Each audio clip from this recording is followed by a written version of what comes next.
Hello, class. Welcome to week two of English 102. I want to thank you for everyone who got their discussion questions and the short essay done. I appreciate that.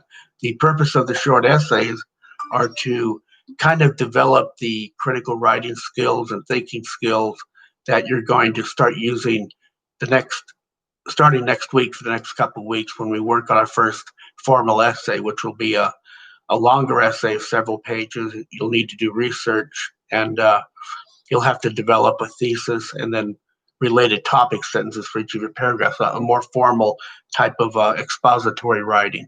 So this week, um, you know, when I was growing up, um, the game shows like What's My Line, I've Got a Secret, were all banned. They found out they were phony. They were all crooked. There's a movie even made out about that.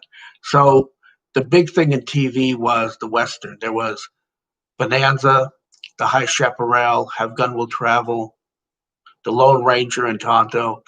And these were very popular, but they created kind of an image of a reality of the cowboy, the Old West, and the Native American that were all a myth. They were based on what Hollywood thought people wanted to see. Same thing with the movies. And so a great deal of stereotype was done in our perception of the West, the Native American, and everything else. The cowboy who was good always had a white hat, and the bad guy always had a black hat. Um, Thinking about this, when I was in graduate school, I read a novel by Leslie Marmon Silko called Ceremony. She was a Navajo Indian who grew up in New Mexico. She teaches now at U of A, University of Arizona. But it was about the experience of the Navajo being impacted in many ways by the need to have their land to do atomic bomb testing when they were developing the A bomb in World War II. And so it made me think about all of the kinds of, I don't want to say discrimination, but things that have impacted groups in America going back as far as you could think. As example, it used to be common to find signs in New York City that said Irish need not apply, discrimination against the Irish. Here's the kitty.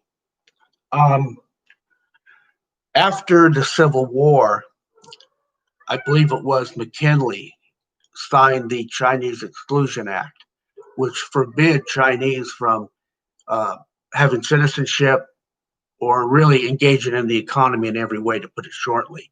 So that's the reason why if you go to Bozeman, Montana, there's a Chinese laundry or a Chinese restaurant. Chinese had to become very self-sufficient. So from about the time around 1867 all the way until Franklin Roosevelt around 1934 or something, the Chinese Exclusion Act was extremely discriminatory against Chinese. So we've had a history of looking at solving economic problems by looking at a group that maybe we can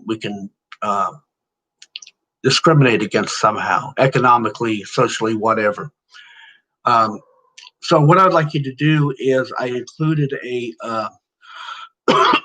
article by Marianne Oshana, a scholar, that talks about the woman warrior, a very important concept in context of the Native American culture. I'd like you to write an essay talking about an aspect of the perception we've got of the Native American, especially Native American woman in culture. And I would like you to provide a quote from the article that is kind of like a source. Find a quote from the article to use as a source to quote to expand your discussion of your topic. But also what I'd like you to do is think about in your last paragraph of your essay is how this type of perception of giving the popular public through media a perception of a minority or a group.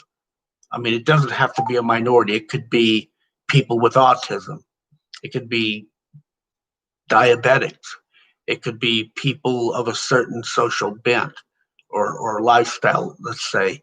How that's portrayed in the media again through, you know, movie, TV, and affects our perceptions. Now, the second part, our discussion question for this week, goes back to social media. You're all smart, you're all college students. Imagine you're an intern for Facebook, Twitter, Snapchat, or Instagram. Or you can pick another social media platform. Oh, TikTok. Um, I like one that's called Periscope, where you can get, I don't want to say podcasts, but live feeds from various venues that you subscribe to. All of these social media apps are businesses. They're there to make money. They have lots of employees who want to play foosball and get a paycheck. So they have to constantly look at ways to keep their customer base, their subscribers, and then expand to get new people. They can't be stagnant. Remember Snapchat? When Snapchat first started, they were really just very bare bones. A lot of old people couldn't figure out how to use it. But look at it now, how it's expanded, how it's changed. I personally like the news feeds that are a feature of Snapchat. So pick a social media platform and for your discussion as a summer intern, and they actually do hire summer interns at Facebook to figure out how to make Facebook, more appealing to more people and to look at features. What could you do to improve that app that would make it a better and more people would subscribe? Again, thank you for doing such a good job in week one, and